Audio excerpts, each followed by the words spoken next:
अस्सलाम वालेकुम रहमतुल्लाहि व बरकातुहू। उम्मीद है मेरे सामईन नाज़रीन खैर वाफ़ियत से होंगे।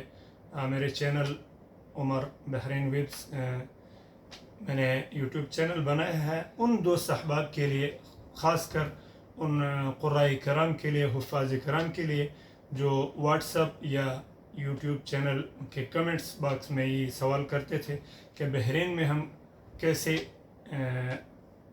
मतलब बहरीन आकर हम औक़ाफ़ में या मस्जिद में ड्यूटी कैसे ज्वाइन करें, मुअज़्ज़िन, इमाम, ख़तीब या मुदर्रिस, क़ारी यानी पढ़ाने के लिए क्या तरीक़ाकार है। तो आज मुख्तसरन ये अर्ज़ कर दूँ कि पहले तो इसके लिए आपको लीगल तरीक़े से वीज़ा लेना पड़ेगा। वीज़े पर भी बहुत सारे दोस्त अहबाब आए हैं, लेकिन उसमें मुश्किलात का सामना करना पड़ता है। अगर आप 1 साल के वीज़े पे आते हैं, जैसे आप आज़ाद वीज़ा कहने, तो बहुत बेस्ट ऑप्शन है, बेहतरीन ऑप्शन तो फ्री वीज़े का है। मैं ख़ुद 2 साल के वीज़े पर आया था 2014 में। 2 साल का वीज़ा मैंने फ्री वीज़ा लिया। फ्री वीज़े का मतलब ये है कि आप free visa in the world, दुनिया में कहीं भी फ्री वीज़ा नहीं होता, ये माइंड में रख लें।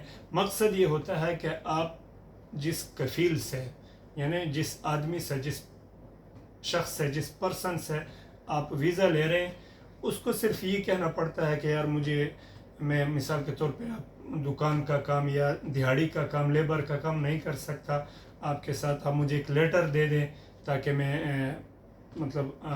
सबक पढ़ कर या जो दूसरी तरतीब है वो एग्ज़ाम वगैरह देकर मैं औक़ाफ़ में चला जाऊँ, मस्जिद में ड्यूटी ज्वाइन कर लूँ।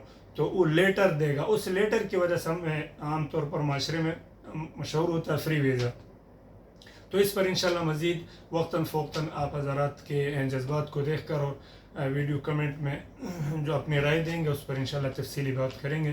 तो उसका बेहतरीन तरीक़ा ये है कि पहली फ़ुर्सत में अगर कोई बहरीन आना चाहे तो वो फ्री वीज़ा ले, यानी वीज़ा लेकर कफ़ील से लेटर ले लें, अपने कफ़ील से इजाज़त, जैसे आप लेटर कहें या इजाज़त कहें आसान अल्फाज में, तो रिलीज़ लेटर इंग्लिश में कहते हैं, वो आप लेकर फिर आप यहाँ पर बहरीन में किसी भी हुकूमत के इदारे में हैं, वज़ारत शऊन इस्लामिया से मंजूर शुदा मरकज़ में, यानी हुकूमत के मंजूर शुदा इदारे में आप तदरीब करेंगे। क्या करेंगे? मशक़, तदरीब।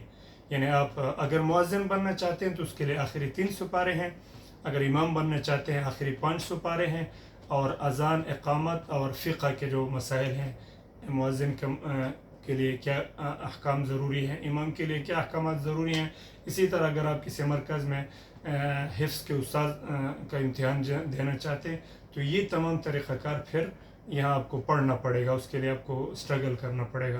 तो इजाज़त दीजिए अगली वीडियो ताकि इंशाअल्लाह मज़ीद इस पर बात करेंगे। आप अहबाब कमेंट में अपने सवालात शेयर कर सकते हैं। इंशाअल्लाह आपके कमेंट और आपके सवालात के जवाबात आपको फ़र्दन मैं आगाह करता रहूँगा। मैं उमर रहमान, मेरा उमर बहरीन वेब्स के नाम से जो चैनल है स्पेशल इसीलिए बनाया गया है। अगली वीडियो तक अल्लाह हाफ़िज़। अस्सलामु अलैकुम।